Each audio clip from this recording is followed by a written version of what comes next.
Good afternoon, everybody, and welcome again to a Circus Rigging and Safety live stream. Today's live stream, as you're aware, is going to be on risk assessment, and we'll kick that off in just a minute.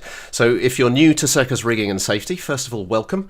And as you can see, our circusrigging.info website is the hub for all of our information, including information on this live stream. You can see a bunch of the videos and content that we've added in the last wee while. A new video on connectors and truss that is now, I think it's version 3 we got to be able to put that one up there.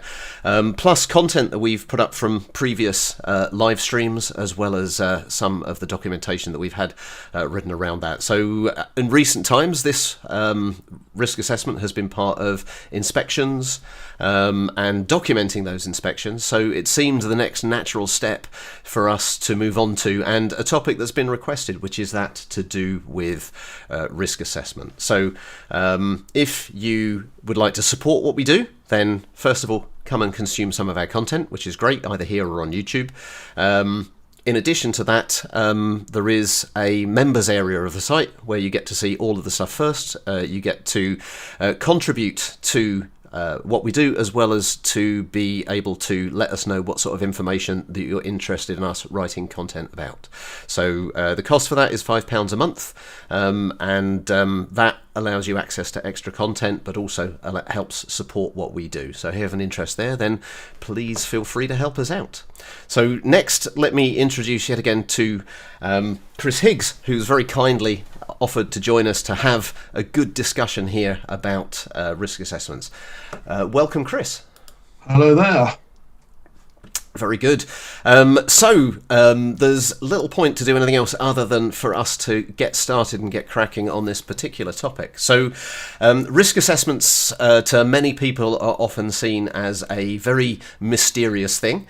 However, I think that our main intent today is to actually allow a little bit better understanding of risk assessments, so that they're less of a mystery to people. So how are we going to go about that, Chris? Well, I think the most important thing is to keep it as relevant as possible to your activities.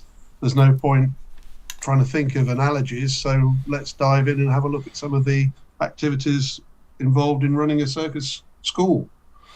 Cool. So, I mean, I would say that within a school environment, there's probably 3 activities that we're going to be involved in. One of those would be rigging equipment and setting up truss, or just generally circus rigging. The second of those would be a teaching environment, and the third of those might be a performing environment. Right. So, Okay. If we're going to look at risk assessments in general, or rather, let's start specifically with, I guess, rigging in the space. So what do we need to take into account when it comes to actually doing our setup and rigging in the first place? Well, there's quite a simple sort of catch-all template that you can use, which gives you 5 steps to go through in risk assessing anything. So if you're setting up your rigging, then fairly obviously the people that it affects is very different to that for the school environment or the performance environment. And it probably means that you're going to be working in a different way, because you're not going to be relying on the equipment that you're installing. You're probably using access equipment or climbing or whatever. So it's a very different approach. It's more of a sort of consider yourself as a contractor rather than a customer or a performer. So at Aerial Edge, there's been 2 main methods that we would actually perform rigging. One would be to erect truss.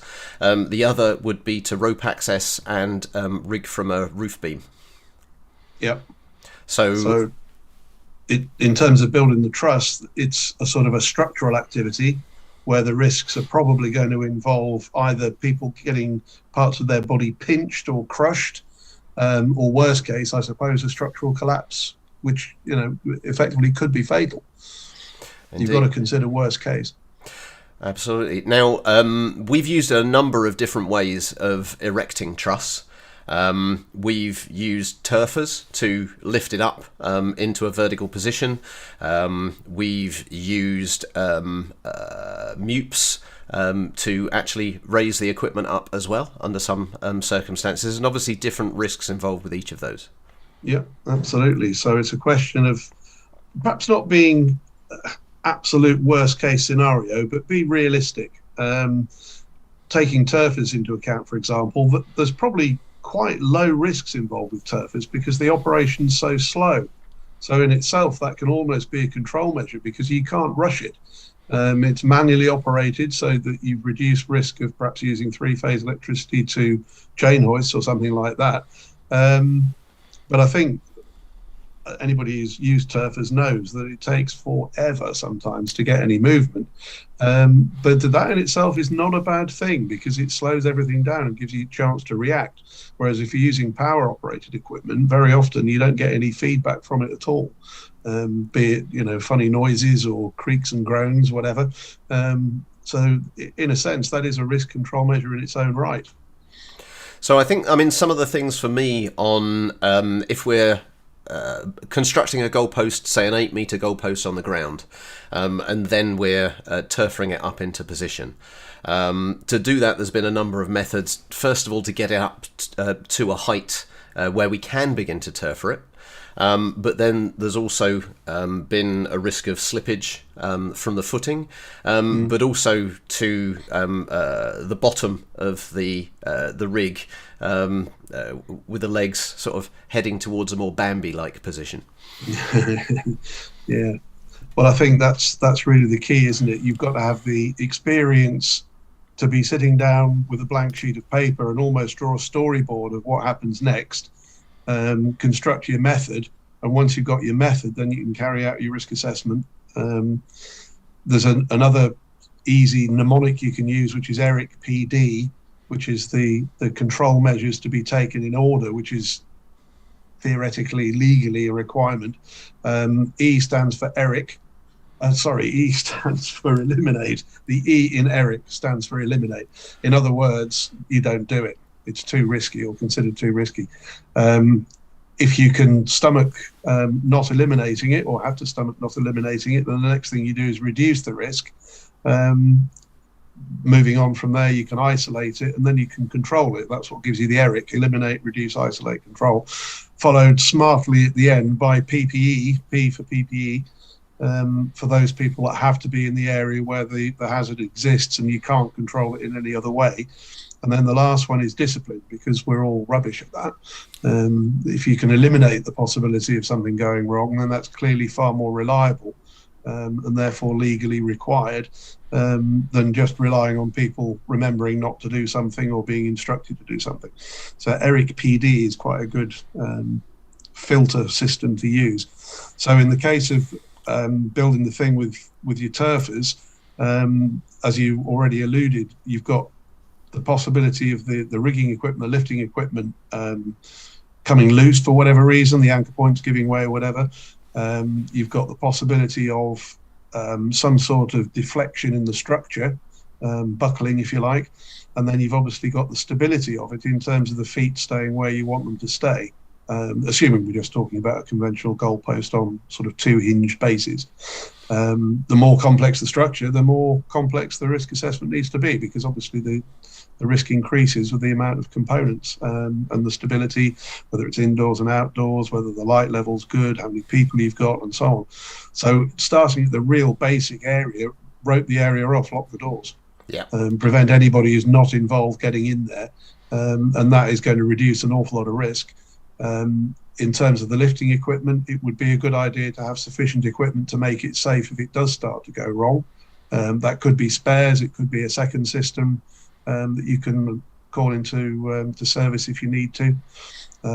It could be having enough people on standby, as it were, in case you do have to step in. You don't want to put a few people at risk. If you've got enough people genuinely to manually handle it correctly, then again, that could be termed a risk control measure. But it's a question of using your common sense and exposing the fewest number of people possible to the lowest level of risk possible for the longest period of time, No, which very is good. sometimes not easy.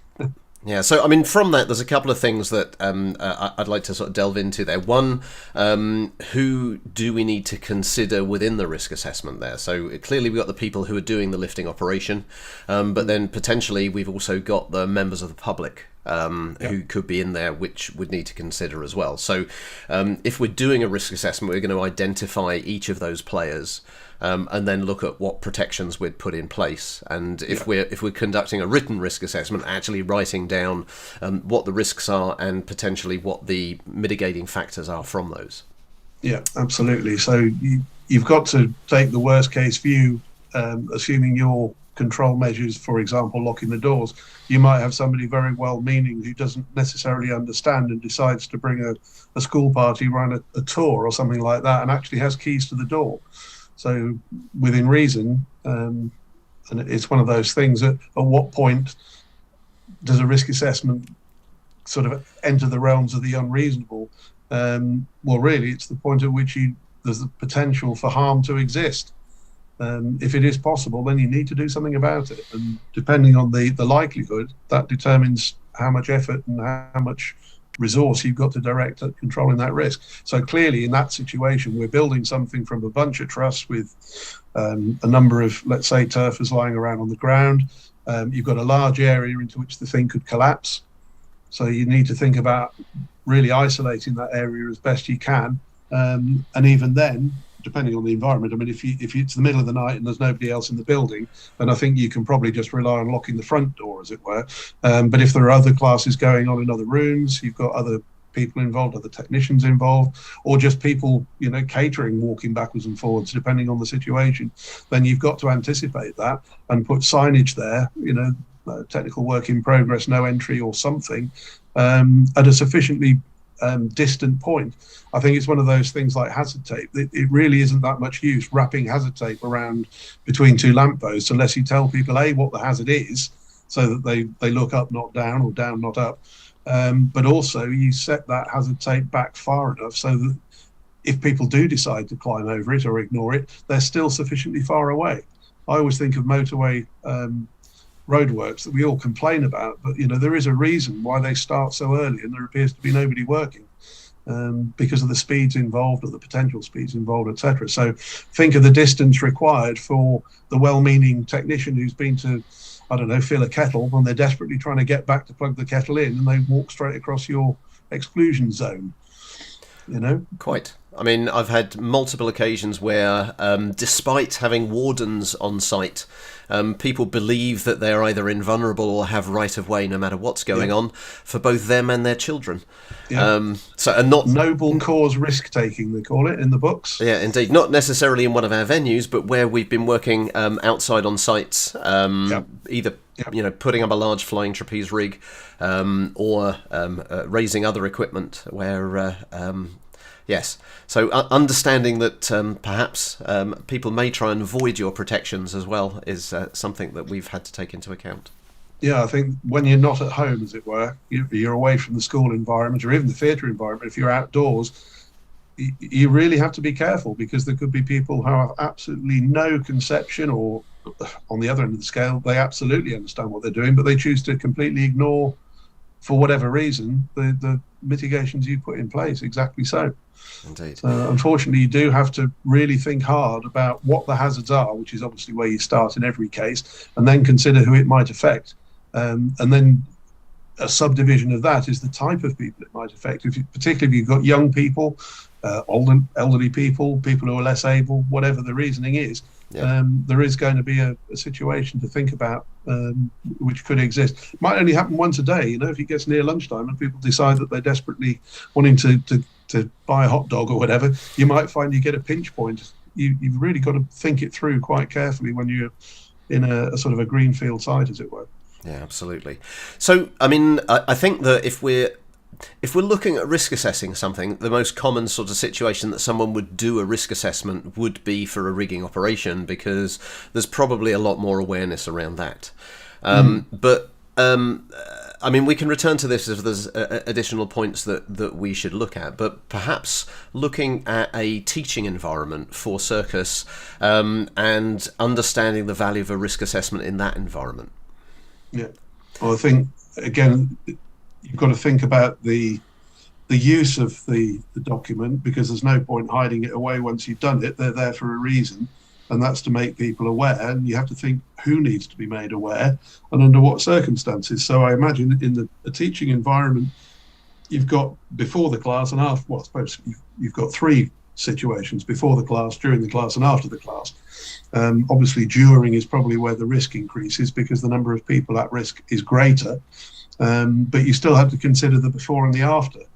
People arriving early or staying late, getting involved in things that perhaps they shouldn't or needn't get involved with, not understanding what procedures you've put in place and why would they? It's not unreasonable. So it's sort of crowd management thinking takes over, I guess. When you're actually rigging the equipment, in some ways, I think, and I would say this as a rigger, it's easier to control the risks because the hazards are few and the people exposed to them are fewer if it's being done right.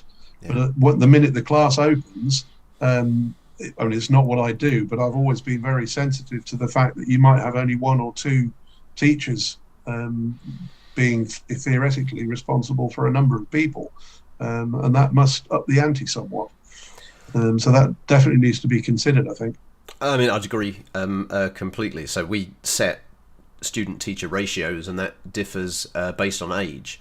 But I mean, I'd definitely agree with you with regards to the before, during, and after, because what will typically happen at least several times a week is the door will open.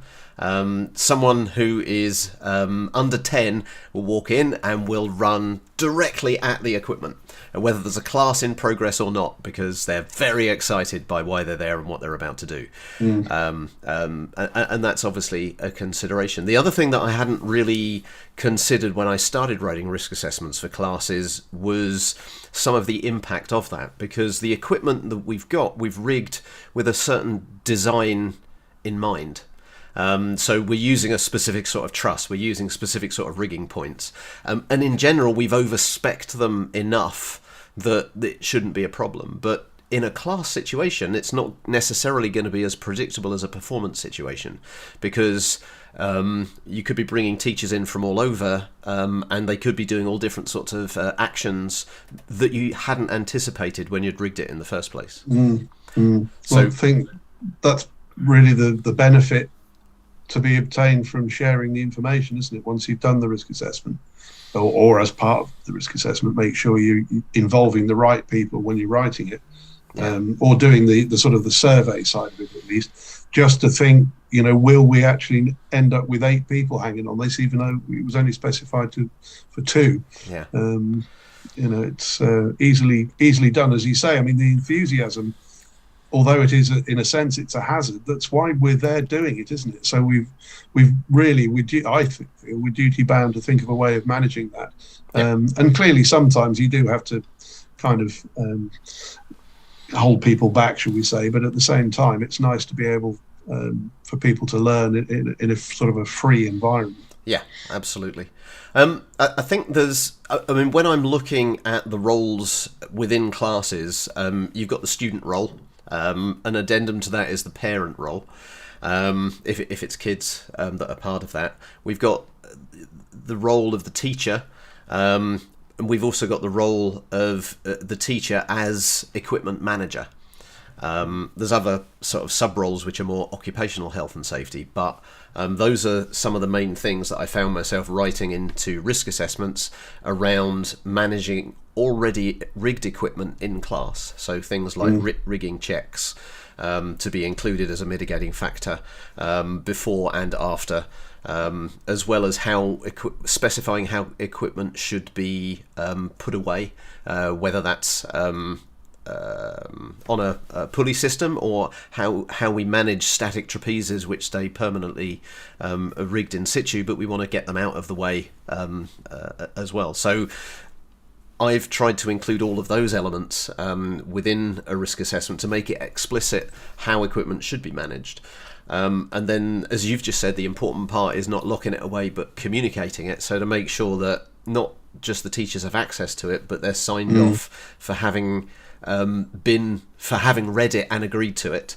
But with the students, what we have done in the past, and currently we're going through a process of trying to do it in a better way since we've reopened, it is on the student guidelines to make sure people are acknowledging there are guidelines that they have to respond to. And the problem now with that being an online system since COVID is there's much less awareness of it. It's just another check in the box that people do to say, yep, I've read that and I agree to it. And almost no one's reading terms and conditions now.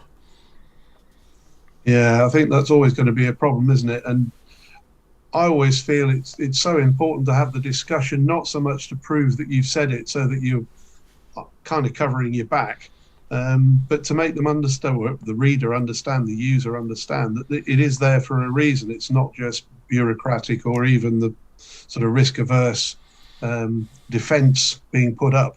It is genuinely there for a reason. And if we all understand that and we all play our part in it, then there's a good chance that the awful day won't actually happen.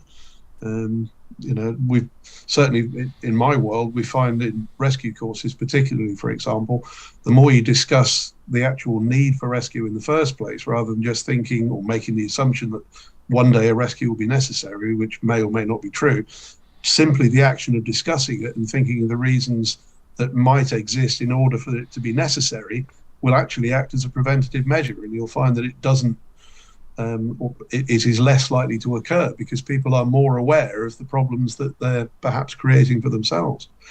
Whether is probably slightly less relevant in your situation, I would have thought, but the principle holds good. If you've discussed it, then awareness has got to be better. So having a risk assessment buried in the filing cabinet in the office is not really where it needs to be, although I'd probably qualify that by saying that's what's going to happen to it, but you need a précis of that risk assessment laminated on a piece of A3 and stuck next to the ladder or stuck next to the trapeze or the storeroom, the cupboard door, the supervisor's locker. Yep. Who knows where it needs to be, but it needs to be something that's in your face, that you're seeing often, which isn't too wordy, yep. Which is relevant without being sort of overzealous or flowery, which puts people off as well. Yeah. Just simple things. Don't forget to check this. Don't forget that this is only for two people, or whatever it might be. I think that's really important. Yeah, I think that, there's an area there that we're looking at the moment, which is how to communicate that with that, and having signage in the right place of the right amount at the right time is something that I think that we're going to be experimenting with next. Because at the moment it's all very much done by verbal communication, which has been perfectly satisfactory in the past, but trying to make some of those unknown or unconscious elements about how we want the place to work and making that very much more visible is something that we're looking at doing next. Yeah, I think that's a really important thing to understand. And also, you've got the situation really starting to develop there in the school studio analogy, where there's the difference from the generic risk assessment, which is sort of preparatory for everybody, and dynamic risk assessment, which is something that inevitably the teacher, tutor, supervisor will have to be kind of aware of and empowered, so that they feel that if they need to do something, they can, that they're not bucking a trend, as it were, or trying to defeat the system. Because ultimately, when you've considered all the things that you have to think about, so to recap, the hazard that exists or could exist, the people it affects and how, the control measures that you've come up with to make it either less likely or impossible, one or the other. But then very often you need to reassess that and see what improvements you've made and what remaining risks there are, because that will inevitably come down to the supervision on the day. You can be as clever as you like and lock as many people out as you can, but there's still going to be some sort of residual risk which the supervision needs to be aware of, and making or giving people the authority to stop the class or stop the show or whatever it is really important, because particularly in the live environment, the performance environment, the desire not to stop the show is so powerful. Yeah. We all know horror stories of really, nasty events, multiple fatalities, which could have been called off but weren't. And you can completely understand why sometimes, because that the desperate need and all the resource that people are aware of that's been put into this one-off presentation, as it were, and you're going to be responsible for it not happening. Yeah. That's a very powerful thing. And if you don't feel you've got the authority, and I think that you could translate that to a school environment as well. Yeah, absolutely. It's the high point of some people's week, for whatever reason that drives them, and they don't want to be seen to be responsible for, well, I wasn't sure, so I carried on. You don't really want that situation to exist. You need people to understand the findings of the risk assessment, and to be aware that, look, that really is dangerous, and we're more than prepared to manage it in a way that won't put anybody at risk.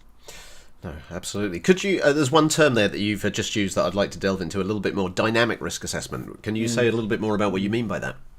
I think it's probably misunderstood by a lot of people. Actually, it's something that, generally speaking, will never be recorded. I suppose you could probably record the process that you might go through to understand how to do it, but it's actually what we all do every day. If you imagine taking a child to the park where there's a stream or a cliff edge or something like that, yes, you can be risk averse, but I think a lot of us now are starting to get to grips with it and thinking, hang on a minute, if we stay in control, yes, it's dangerous, but it shouldn't stop us living our lives, as it were.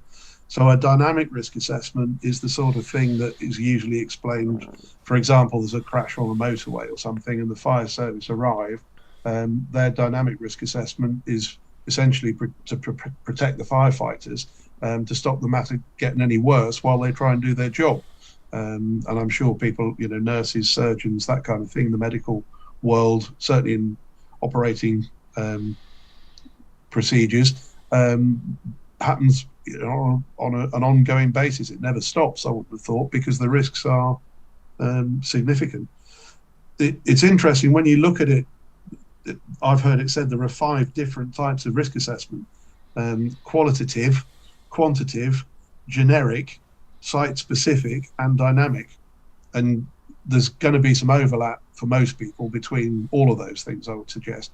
And I think the dynamic one, in what we're talking about, is normally going to be either the teacher or the person in charge of the class, at least, the senior member of staff, or in the performance environment, it'll be the person who's probably the stage manager sort of role, I suppose, technical manager, the person calling the shots. And in our first example, in the rigging, the technical side of it, it'll be the person, the senior technician present, I suppose, because it's always in the back of your mind, or should be, what happens when this goes wrong.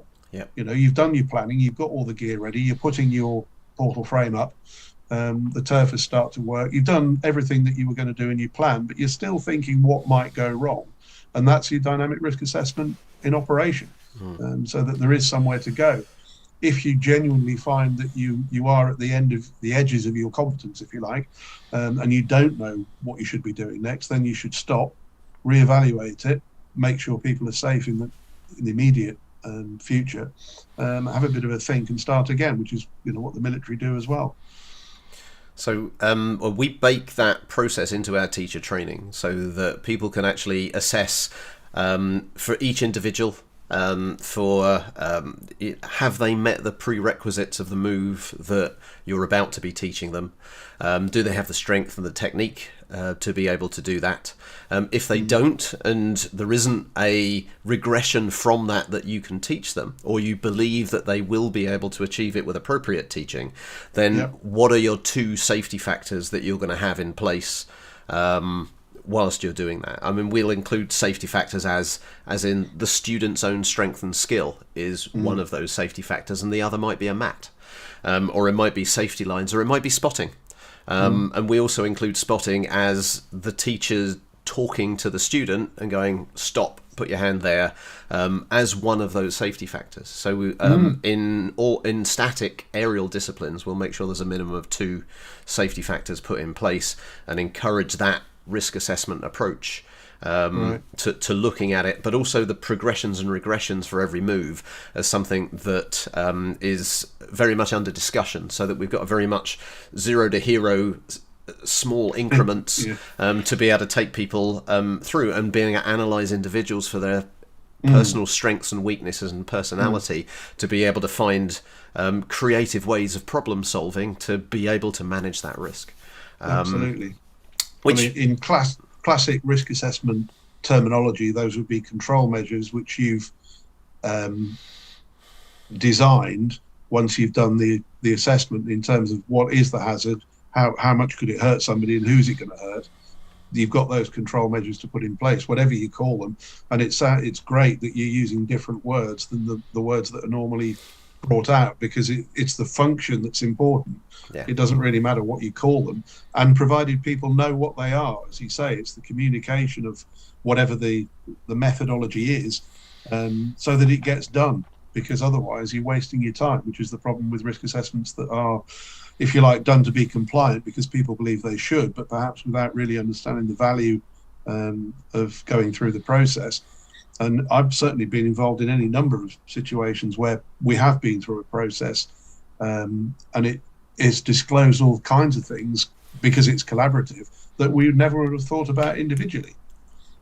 You know, which is human nature, isn't it? Everybody thinks, yeah, I've considered everything. And then some smart person says, oh, what about this? Oh, yeah, never thought of that. Definitely a case. Just on an illustration of the dynamic point, I was talking to Sam, who's one of our parkour coaches, a lead sort of gymnastics coach, who we've been working with for many years. And he does all sorts of parkour stunts, which find their way onto Instagram and other places, like jumping from a bridge onto a pipe over a river and all of those sorts of things. And we're having a conversation about how do you train for that? And he was breaking it down in the same way as doing a risk assessment. It's sort of like, well, first of all, I need to know I can jump that distance. So I'm going to train that distance, first of all, from that height over a safe area. And then once I know that I've got the skills and the abilities there, I'm then going to try jumping onto that kind of surface and then breaking it down step by step, which was a fascinating process to listen to. So next topic, and if we go into shows and doing shows, which obviously might be in our venue, but might be in somebody else's venue or a tent or something like that, there's obviously boundaries to the risk assessment, because we're not going to include a number of elements if we don't have to. We want to keep our risk assessments as simple as possible. So where would the boundary lie between us and the venue? I think it depends very much on the venue. Again, drawing on sort of horror stories, sometimes the venue either don't know or don't care. I suspect it's normally don't know, to be honest. In the case of aerial, I can think of 2 or 3 situations where the venues just blankly said, no, you can't do it.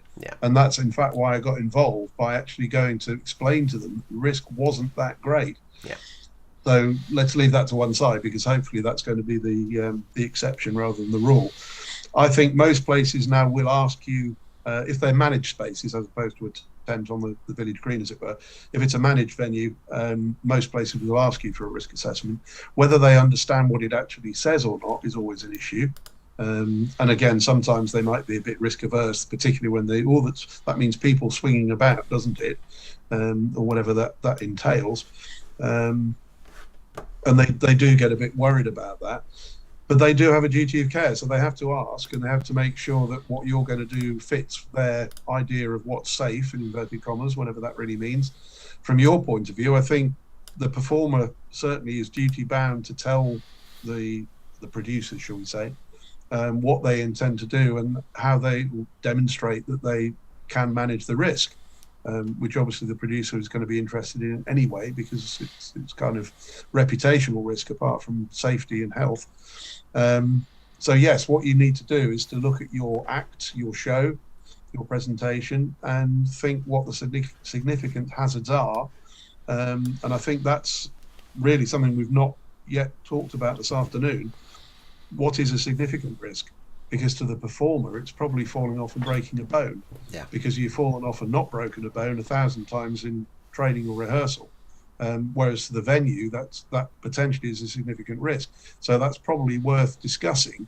And in my experience anyway, one of the greatest control measures for the performer is having sufficient time to warm up, rehearse, practice, train, to fit in with their normal routine, but also to fit in with the show, so that you've got sufficient time, space given to you in situ, to make sure that you've done everything you need to do. That is a significant control measure, and the sort of thing that, if you like, your safety advisors, but they're going to say, oh, you need to wear a harness. And we know, well, that's just making matters worse, not better. And it looks awful and destroys the point of my practice, et cetera, et cetera, et cetera. And in reality, it comes down to your grip, to the way the equipment's been rigged, to the light angles, lighting levels, noise levels, whatever it might be, dust, who knows? Particularly when you're touring, it's going to change from day to day, show to show. So I think you need to think quite carefully as a performance risk assessment, which is very different to a risk assessment like a design risk assessment. Yeah. That is what you do for the equipment and the way it's installed as well. Yeah. So I don't believe, unless it's really simple, which would be nice, it's very difficult to sort of lump them all together. However, having said that, if your act consists of a span set, a rescue 8, 3 carabiners, a swivel and a silk, and you want it rigged there, and you've, if you like, supervised the rigging of that point, and you're quite happy with it, then yes, you could put it on a sheet of A4, absolutely. And long may that continue. Yeah, absolutely. That's good. I mean, we often get called in to theatre productions by either the producer or the creative team, depending on what the idea is. Sometimes it's the producer going, can you tell the director why we can't do this? And then we go, well, actually you can if you want to do this, which is usually good. But we get called in to work with the creative team to come up with interesting solutions.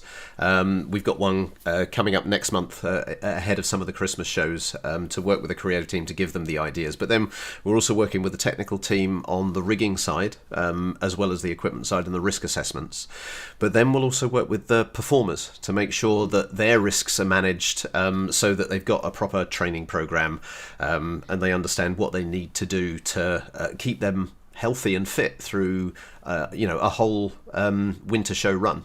And there's a lot of different factors in there that we would take into account, which goes into those theatre risk assessments. So it's both equipment design, as well as the training and the exercise program, if you like, for the artists themselves. And I think, certainly in my experience, when people apply the sort of conventional logic, oh, that looks dangerous, you need to use mats, or you need to use harnesses, or whatever it is, nets. Very often, by forcing a performer to use methods that perhaps are either alien or not comfortable for them, it actually increases the risk that they're actually very able to manage themselves with their own bodies. If you clearly using crash mats in rehearsal makes a lot of sense, and you're not going to have them there for performance. But that's a valid control measure if it's thought about and designed in. And they've rehearsed for an hour a day, whatever they need to do before the evening show. And for the 3 minutes that it actually takes, the mats are removed for the performance. What more can you do, really? I've spent a lot of time with set designers figuring out how to conceal crash mats within the set, which is a useful thing. But there's a lot of things that happen performatively which are kind of circus adjacent, which is a lot of stunt falls and things like that it's useful to do. We've done ones recently with Sweeney Todd, where they're starting in a chair on a platform that's 2 meters high. And then the barber pulls the lever on the chair, and they slide all the way down through a trapdoor in the floor and end up on a table underneath the set for where they can dismount. So training the people to the artists to duck, the actors to be in the right shape so they don't take themselves out on the but then also designing it in a way that's as safe as possible as well. So managing risks on both sides. Yeah, it can be done, and there's no rules that say you can't do that. What the rules say is if you're going to do it and you decide to do it, everybody has to take their responsibility seriously and work out how to do it safely. Yeah, I think, and unfortunately, with the physical side of certainly physical theatre, aerial work, circus, that kind of thing, our definition of injury may be very different. You almost expect to have some injury all the time, whether it's significant to the act. If you've got a damaged finger or something that affects grip, whereas perhaps the rest of the world will think, well, you shouldn't be at work when you've got a cold. It's very different, depending on what your approach is, the way I always think about it.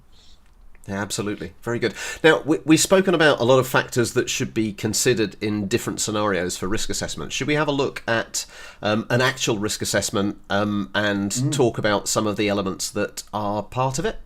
Yep. Okay, let me just switch to this. So this would be something for static aerial classes as one. Right. So identifying the risk, what controls, estimating the risk, the effect of that, and the safety rating as part of that. So if you've seen, this is not an uncommon form of risk assessment, to be able to assess a specific risk against two different factors. So this is obviously not the only way of doing a risk assessment, but it is one that you can actually quantify risk within. Yeah, I think that's a really important point, Mark. It is the way that a lot of people do it, and there's nothing wrong with doing it. In some cases, it probably is the best way.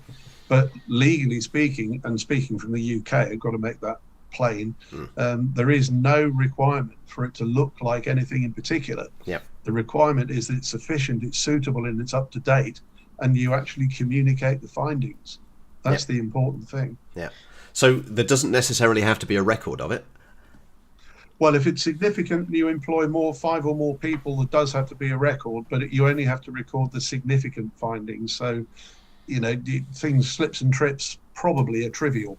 And you can, I wouldn't, ignore is the wrong word, it's a bit too dramatic, but you need to consider the serious ones. So it's long-term health risk, serious injury to people, yourself or others, that kind of thing. It's not every slip and trip and taping down every cable, as it were. Yeah. So if we look at the risk matrix that we've got here, could you talk a little bit about how it works? Yeah, well, the reason is I quite like 5 myself if I'm going to use this method. So you've basically got a matrix there, which across the top you've got the likely severity of the injury, so ranging from trivial to a fatality. And then down the vertical column, the other axis, you've got the probability, the likelihood. It's really, especially in our world, because we perhaps our risk appetite is a lot bigger. And if you're a physical performer of any kind, in a sense, you're going to be regarded as perhaps more of a risk taker. It goes with the territory, so to speak.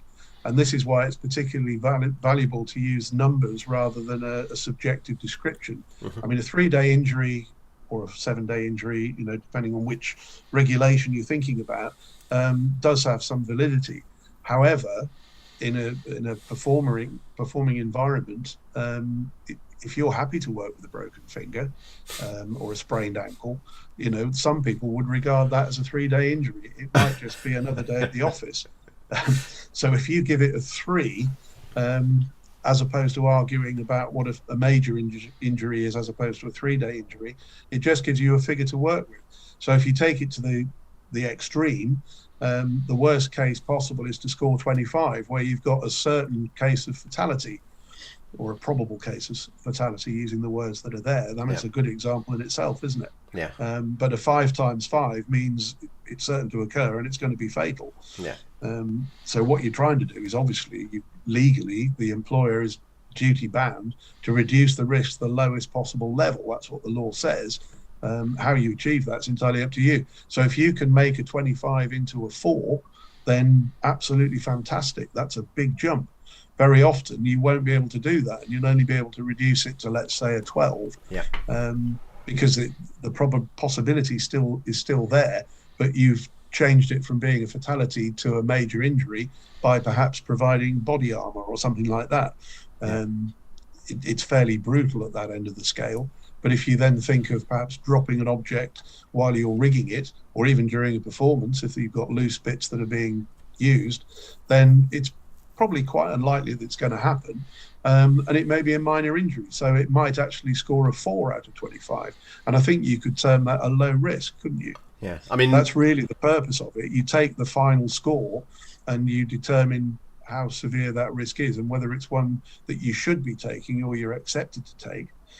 The other, just to finish that sort of thought train off, is when you've done an assessment of the risk using the numbers method, as most people call it, and you end up with a risk rating, then you put your control measures in place and then do it again and see what the difference is. That can be quite a useful process. So an example here, if I just expand this to the right size, we'll be able to see it a little bit better. I'm trying to get that edge. Oh, we've run off the edge because of word formatting. But this is the person who's responsible in this particular. So failure of a rigging point, potentially fatal and quite possible, unless a number of control measures have been put into place, in which case, yes, it could be a fatality, but the chances of it are remote. So looking back at our diagram, without controls in place, it could have been reasonably high, but the likelihood of it being a fatality, if we put in control measures, becomes much lower. Yeah, absolutely. So you might be reducing the severity, or you might be reducing the likelihood. If you can do both, then it's definitely going to reduce, isn't it? So you've gone from a 15 to a 5, which I think is, demonstrably a good thing. You've listed what control measures you're going to put in place.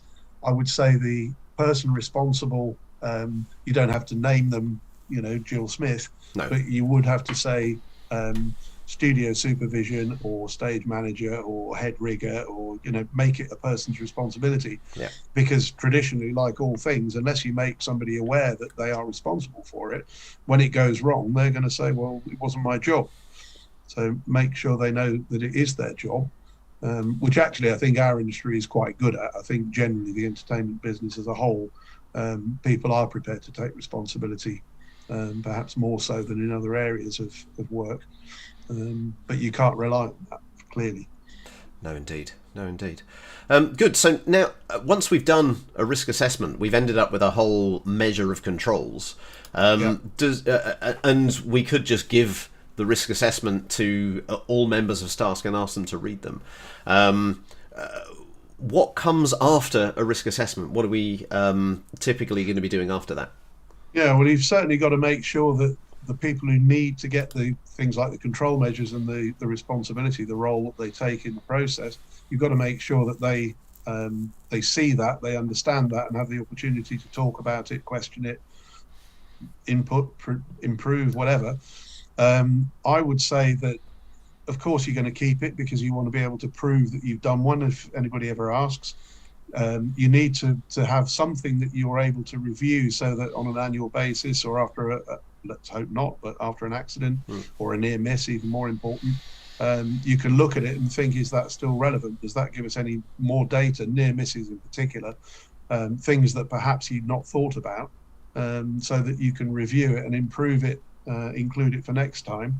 But I would say probably the most important thing for the routine, if you like, is to see the control measures that you are entrusting to staff, and you laminate them on a piece of A3 and stick them on the wall next to the ladders or in the store cupboard, whatever, so that people see it at the right time. It's relevant, it's not confusing, it's not wordy, simple sentences. Make sure you pre-use check the carabiners, or just pre-use check carabiners. Make it an instruction rather than a reminder. Just something, and people will, if they've got the understanding, which they should have from the discussion, they will think, oh yeah, I should do that because it's really important, because it's so easy to mix them up, or think you've done one batch and you haven't done another batch, or something like that. If equipment's being exchanged, if you're spreading the wear, as it were, how you make sure you are swapping the right stuff out. You're not actually sending the same stuff out that has just been used. Which is why it's so circumstantial, which is why the law is as flexible as it is.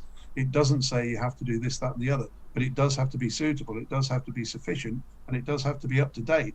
So the review element of keeping things up to date, you might have moved studios, you might have changed equipment, the staff might have changed, or any of the above. And COVID, I guess, was a really good example of, or restarting, I should say, after COVID, a really good case in point, especially if you've moved premises. Yeah, quite. Very much like so. I'm telling you. Yeah, exactly. So that the risk assessment we've just been looking at is the one that I wrote in July, just before we opened. Yeah, I mean, we're obviously still working on improving our safety architecture, if you like, within that, and there's lots of things that we're doing to do that. So we've got a risk assessment. The term risk assessment often in health and safety practice comes hand in hand with the word method statement. Do we need one? Do they provide a function? They obviously provide some function somewhere for health and safety. Where would you use one, and where would you not? Well, I think method statement probably has been adopted from civil engineering, construction, that kind of thing. Nothing wrong with it. I mean, should you have one? What's in a word? If, as an employer, because the employer has the responsibility, if you've got a work activity that is sufficiently complex that people need to have, I guess, normally a fairly generic thing to work from, that's what you'd call custom and practice, safe operating procedure, whatever you want to call it. If it's specific, and obviously in lifting world, things do, although the lift may be routine, what you're lifting, where you're lifting it to or lifting it from, may have very specific circumstances, then a written plan or a method statement, if you want to call it that, is really important, as would be, getting scaffolding up the side of a building or over a building and down the other side to build. It could easily be a generic task, but the method that you're going to use, the plan that you're going to use, the sequence of works, if you like, is obviously very important. And I think that we can directly translate that into what we do in terms of getting stuff into a venue when you're touring, for example. There should be a method statement. I don't really see how you can do your risk assessment until you've done your method statement. It's an argument I've had with a lot of people. To me, a method statement is almost like doing a quote for a job, but without a column for the cost. You're considering all the elements that you need. I need 10 people, 3 vehicles, whatever it might be. But you're not necessarily thinking about the cost, although sometimes it can help with that as well. But once you've done that, there's a big difference between doing a risk assessment for loading something in or building something, or even for a show, if you've got 10 performers or 10 technicians, rather than if it's just you and your silk. Yeah. So having a method statement, I think common sense prevails. If it's complicated and it's getting busy, long-winded, expensive, any of those things, then yeah, write it down, construct a plan, and in the process of doing it, guarantee you that your draft will change sort of 10 times before you come up with what you think is appropriate. Then you can do a risk assessment, and you may have to redraft your method statement as a result. Gotcha.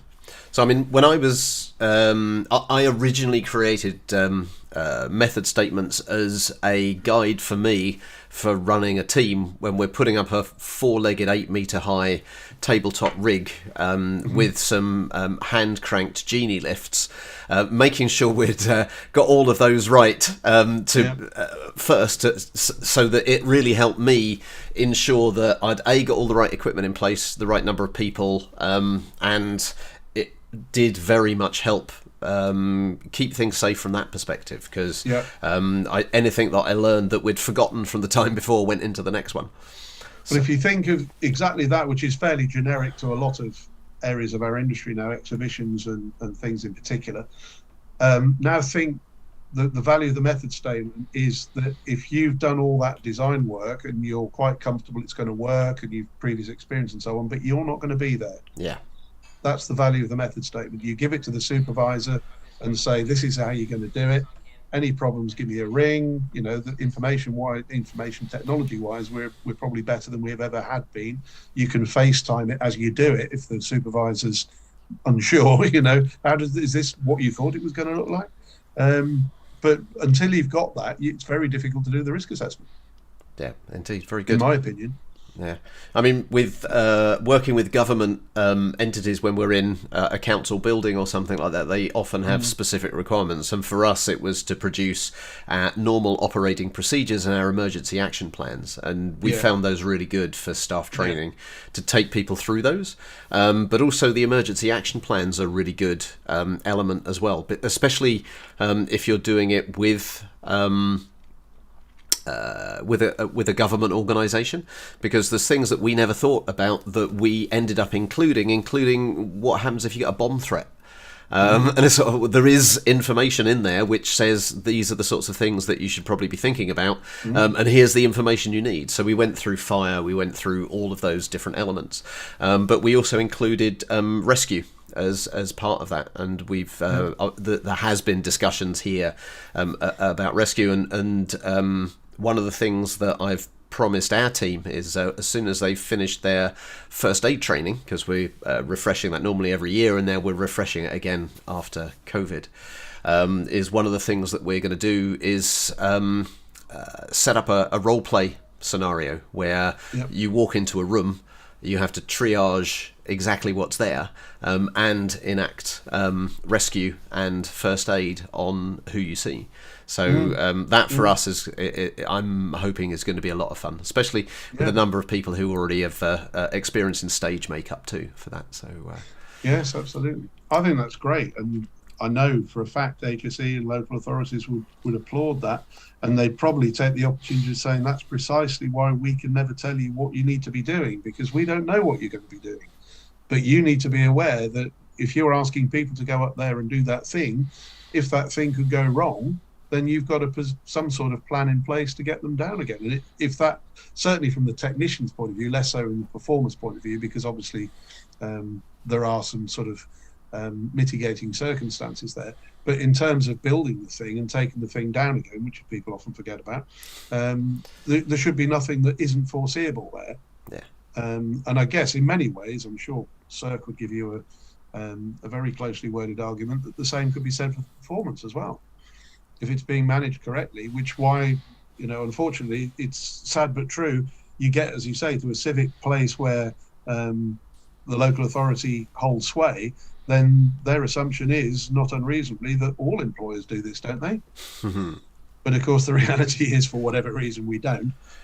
They perhaps don't have the option, and it's far more likely to be carried out to I wouldn't say the letter of the law, but you know what I mean. It's far more stringent, because they can't not. It's like when you visit a fire station. You don't get given the option. This is how we work. This is how we behave. This is what we do. And it's you have to applaud it. Really, it just might seem a little bit draconian, but when it all goes horribly wrong, who do we rely on? Yeah, absolutely. So, no, indeed. The question that you asked before we started the chat today was where was our audience coming from? So I can tell you at the moment we have in our audience people from Costa Rica and also from Hong Kong. So although I've seen a lot of construction in Hong Kong and spent a fair bit of time there, and I'd have to say there's a whole lot of expertise there that I definitely don't have working with bamboo constructions, but I'm sure that there's other elements there that would be interesting to see from both of those places. Good. So if we wanted to summarize everything about the risk assessment process in a way that keeps it really, really simple, what would, like a 5-step process perhaps, what would we cover with regard to that? Well, the first thing is you have to assess the hazards that exist or potentially foreseeable hazards, and yes, make a list, and that's all of them. So slips and trips, even the trivial stuff, but then you've got to think about the important ones, prioritize. And that clearly falls from a height and things like that, electrical risks, being squashed by equipment when it falls over, that kind of stuff takes priority over the sort of more mundane things that you could easily do at home in the garden, as it were. Once you've done that, you've got to think about who it affects, and that, I guess, in a sense, you do have to be a little more pessimistic than we'd all prefer to be, and consider the people who have less life experience, who physically are less able, or just in as humans they are less able than others. You've got to always to consider people who've never been to the building before for whatever reason. We think about visitors, but what about contractors? Anybody who's fresh to the surroundings, as it were, don't understand the environment, that understand, as in theatres, that lights can suddenly go out. That's quite normal to anybody that works there every day. It might just be your lucky day to have the lights go out as you're stepping off your stepladder. Then it's a question of working out your controls based on the findings that you have. So, for example, the classic is people might get hit on the head, therefore you give them hard hats. Well, you could, but it would be much better to consider why they're getting hit on the head by things. Why are they there? Why are things being dropped? Now, if things need to be dropped, then the sensible thing is you apply the principle and you eliminate the hazard. So you don't allow people into the area where things can be dropped, and then you don't have to give them hard hats. Well, if those people have to be there as part of the work process, have to be, they're tying stuff onto the rope that's coming from above or whatever, then yes, a hard hat makes a lot of sense. Very often you can get employers interested at that point because it actually can save them a lot of time and money. And with the changes that there were last year in what are called now Limb B workers, the employer is responsible for providing the PPE to people that they don't employ full time. Yeah. Which, on a big job, that could have serious financial repercussions. Anyway, we've not time for that right now. So your findings and controls are kind of together. And that's where your numbers might come into it if you're going to use a risk matrix. Once you've done all that and decided what you're going to do about it, check to make sure it's effective, record the findings and communicate them to people who need to know. And then the last part, the fifth part of it, is record it so you can review it on a regular basis, or when things go wrong. You get an exceptional event, a near miss, something you weren't able to foresee, but don't pass up the opportunity, because it will definitely change what you've got written down. Very good. Great. So thank you. I think we've had a great chat over risk assessments and covered both how to do them, what to be considered, and what the knock-on effect and the communications should be from that. So thank you very much for joining us today. It's a pleasure. And if we get any further questions in the comments, then I'll handle those and answer them later. But thank you for coming. Thank everybody for watching, and we'll see you all next time. Okay. Thanks, Mark.